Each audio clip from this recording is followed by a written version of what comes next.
பொண்ணை தவிர என் ஹஸ்பண்டுக்கு என் பையனுக்கெலாம் லீவு தான். கொஞ்சம் லேட்டாக சமைக்கலான்னு தோசையை மட்டும் ஊற்றி அவங்களுக்கு லஞ்ச் பேக் பண்ணி கொடுத்துட்டேன். கோவக்காய் சட்னியுமே செஞ்சுருந்தேன். இன்றைக்கி மணத்தக்காளி கீரை சிறுபருப்பு போட்டு அதாவது கடையல் மாதிரி செஞ்சுட்டேன். அதுக்கப்புறம் தக்காளி வெங்காயம் போட்டு ஒரு தொக்கு மாதிரி செஞ்சு முட்டையை அதில் போட்டுட்டேன். அப்புறம் மாங்காய் அப்பளம், இதுதான் இன்றைக்கி லஞ்சுக்கு.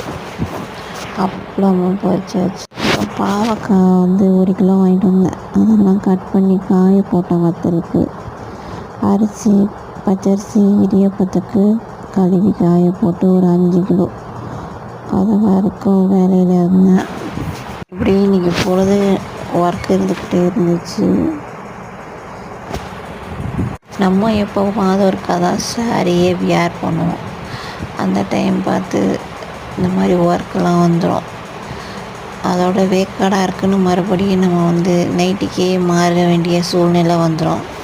முன்னெல்லாம் எவ்வளவோ ஒரு 10 பேருக்கு சமைக்கணுன்னாலும் சாரி வேர் பண்ணிக்கிட்டே தான் எங்கள் மாமியார் வீட்டில் சமைக்கணும். அப்படிலாம் இருந்தேன். ஆனால் இப்போ கொஞ்ச நேரம் சாரி வியர் பண்ணாலே ரொம்ப அப்படியே சமையல் பண்ணும்போதெல்லாம் ரொம்ப கஷ்டமாக இருக்குது. மூச்சே அடைக்கிற மாதிரி இருக்குது.